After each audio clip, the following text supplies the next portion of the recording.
کافرون قل یا ایہا الکافرون، اے نبی جی آپ کہہ دیجئے ان کافروں سے۔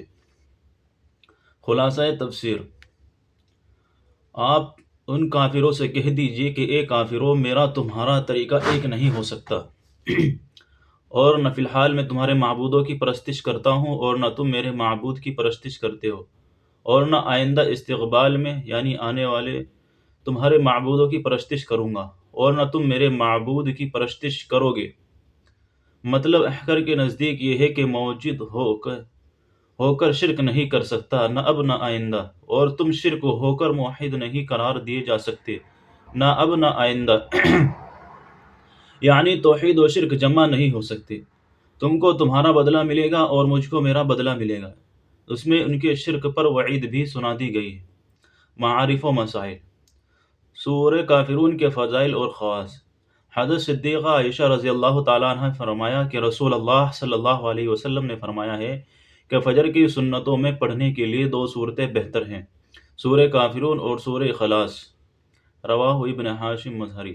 اور تفسیر ابن کثیر میں متعدد صحابہ سے منقول ہے کہ انہوں نے رسول اللہ صلی اللہ علیہ وسلم کو صبح کی سنتوں میں اور بعد مغرب کی سنتوں میں بکثرت یہ دو صورتیں پڑھتے ہوئے سنا ہے۔ بعض صحابہ نے رسول اللہ صلی اللہ علیہ وسلم سے عرض کیا ہے کہ ہمیں کوئی دعا بتا دیجیے جو ہم سونے سے پہلے پڑھا کریں۔ آپ نے قل یا ایھا الکافرون پڑھنے کی تلقین فرمائی اور فرمائے کہ یہ شرک سے براءت ہے۔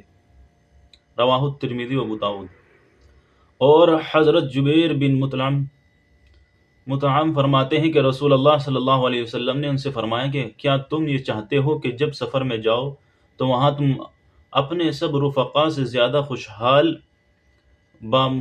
مراد رہو اور تمہارا سامان زیادہ ہو جائے؟ انہوں نے عرض کیا کہ یا رسول اللہ، بے شک میں ایسا چاہتا ہوں۔ آپ نے فرمایا کہ آخر قرآن کی 5 صورتیں سورہ کافرون، سورہ نصر، سورہ اخلاص، سورہ فلق اور سورہ ناس پڑھا کر، اور ہر صورت کو بسم اللہ سے شروع کرو اور بسم اللہ پر ختم کرو۔ حضرت جبیر فرماتے ہیں کہ اس وقت میرا حال یہ تھا کہ سفر میں اپنے دوسروں ساتھیوں کے بالمقابل قلیل الزاد خستہ حال ہوتا تھا۔ جب سے رسول اللہ صلی اللہ علیہ وسلم کی اس تعلیم پر عمل کیا ہے، میں سب سے بہتر حال میں رہنے لگا۔ اور حضرت علی رضی اللہ تعالیٰ عنہ روایت ہے کہ ایک مرتبہ نبی کریم صلی اللہ علیہ وسلم کو بچھو نے کاٹ لیا تو آپ نے بائیں اور نمک منگایا اور یہ پانی کاٹنے کی جگہ لگاتے جاتے تھے اور قل یا ایھا الکافرون، قل اعوذ برب الفلق، قل اعوذ برب الناس پڑھتے جاتے تھے۔ شان نزول، ابن اسحاق کی روایت میں ابن عباس سے یہ ہے کہ ولید بن مغیرہ اور عاص بن وائل اور اسود بن عبد المطلب اور امیہ بن خلف رسول اللہ صلی اللہ علیہ وسلم کے پاس آئے اور کہا کہ آؤ ہم آپس میں اس پر صلح کر لیں کہ 1 سال آپ ہمارے بتوں کی عبادت کیا کریں اور 1 سال ہم آپ کے معبود کی عبادت کریں۔ اور طبرانی کی روایت حضرت ابن عباس سے یہ ہے کہ کفار مکہ نے اول تو باہمی مصالحت کے لیے رسول اللہ صلی اللہ علیہ وسلم کے سامنے یہ صورت پیش کی کہ ہم آپ کو اتنا مال دیتے ہیں کہ آپ سارے مکہ میں سب سے زیادہ مالدار ہو جائے، اور جس عورت سے آپ چاہیں آپ کا نکاح کر دے، آپ صرف اتنا کریں کہ ہمارے معبودوں کو برا نہ کہے، اور اگر آپ یہ بھی نہیں مانتے تو ایسا کریں کہ 1 سال ہم آپ کے معبود کی عبادت کیا کریں اور 1 سال آپ ہمارے معبودوں کی عبادت کیا کریں۔ اور ابو صالح کی روایت حضرت ابن عباس سے یہ ہے کہ کفار مکہ نے باہمی مصالحت کے لیے صورت پیش کی تھی کہ آپ ہمارے بتوں میں سے بعض کو صرف ہاتھ لگا دیں تو ہم آپ کی تصدیق کرنے لگیں گے۔ اس پر جبرائیل امین سورہ کافرون لے کر نازل ہوئے، جس میں کفار کے اعمال سے برات اور خلاص اللہ تعالیٰ کی عبادت کا حکم ہے، خالص اللہ تعالیٰ کی عبادت کا حکم ہے۔ شان نزول میں جو متعدد واقعات بیان ہوئے ہیں ان میں کوئی تضاد نہیں ہو سکتا ہے کہ یہ واقعات سبھی پیش آئے ہوں، اور ان سب کے جواب میں یہ صورت نازل ہوئی جس کا حاصل ایسی مصالحت سے روکنا ہے۔ لا اعبد ما تعبدون علیہ، اس صورت میں یہ چند کلمات مکرر آئے ہیں۔ اس تکرار کو رفع کرنے کے لیے ایک تفسیر تو وہ ہے جس کو بخاری نے بہت سی مفسرین سے نقل کیا ہے کہ 2 کلمے ایک مرتبہ زمانہ لانے کے لیے اور دوسری مرتبہ زمانہ مستقبل کے متعلق آئے ہیں۔ اس لیے کوئی تکرار نہیں۔ مطلب یہ ہے کہ نہ تو بالفعل ایسا ہو رہا ہے، نہ کہ میں تمہارے معبودوں کی عبادت کروں اور تم میرے معبود کی عبادت کرو، اور نہ آئندہ ایسا ہو سکتا ہے کہ میں اپنی توحید پر تم اپنے شرک پر قائم رہتے ہوئے ایک دوسرے کے معبود کی عبادت کرے۔ اسی تفسیر کو حضرت حکیم الامت نے تفسیر بیان القرآن میں اختیار فرمایا ہے، جو اوپر خلاصہ تفسیر میں آ چکی ہے، مگر بخاری کی تفسیر میں لکم دینکم ولی دین کی تفسیر دین بمعنی مذہب اسلام و فکر سے کی ہے، اور مطلب یہ قرار دیا ہے کہ مصالحت کی موجودہ صورت قابل قبول نہیں، میں تو اپنے دین پر قائم ہی ہوں، تم بھی اپنے دین پر منصر ہو، تو تم جانو اس کا انجام تمہیں بھگتنا ہے۔ اور بیان القرآن میں دین کے بمعنی جزا قرار دیا ہے۔ دوسری تفسیر وہ ہے کہ جس کو ابن کثیر نے اختیار فرمایا کہ حرف باللغت عرب میں جیسا کہ اسم موصول الذی کے معنی میں آتا ہے، ایسا ہی کبھی مصدری معنی کے لیے بھی استعمال ہوتا ہے کہ وہ جس فعل پر داخل ہو اس کو بمعنی مصدر کر دیتے ہیں۔ اس صورت میں پہلی جگہ تو صرف ما اسم موصول الذی کے معنی میں ہے، اور دوسری جگہ ما مصدریہ ہے۔ تشریح اس کی ہے کہ پہلے جمع لا اعبد ما تعبدون ولا انتم عابدون ما اعبد کے معنی یہ ہوئے کہ جن معبودوں کی تم عبادت کرتے ہو میں ان کی عبادت نہیں کرتا، اور جس معبود کی میں عبادت کرتا ہوں اس کی تم نہیں کرتے۔ اور دوسرے جملے ولا انا عابد ما عبدتم تم ولا انتم عابدون ما اعبد میں حرف ما مصدریہ ہے، اور معنی یہ ہے کہ انا عابد عبادتکم ولا انتم عابدون عبادتی، یعنی ہمارے اور تمہارے عبادت کے طریقے ہی الگ الگ ہیں، میں تمہارے طرز کی عبادت نہیں کر سکتا، اور تم جب تک ایمان نہ لاؤ تو میرے طرز کی عبادت نہیں کر سکتے۔ اس طرح پہلے جملے میں معبودوں کا اختلاف بتلایا، اور دوسرے جملے میں عبادت کا طریقہ، طرز و طریقہ کے اختلاف کو ظاہر کیا۔ حاصل یہ ہے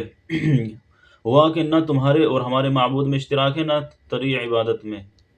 اس طرح تکرار رفع ہوا، اور طریق عبادت رسول اللہ صلی اللہ علیہ وسلم اور مسلمانوں کا وہ ہے جو آپ کو اللہ تعالیٰ کی طرف سے بذریعہ وحی بتلایا گیا، اور مشرکین کے طریقے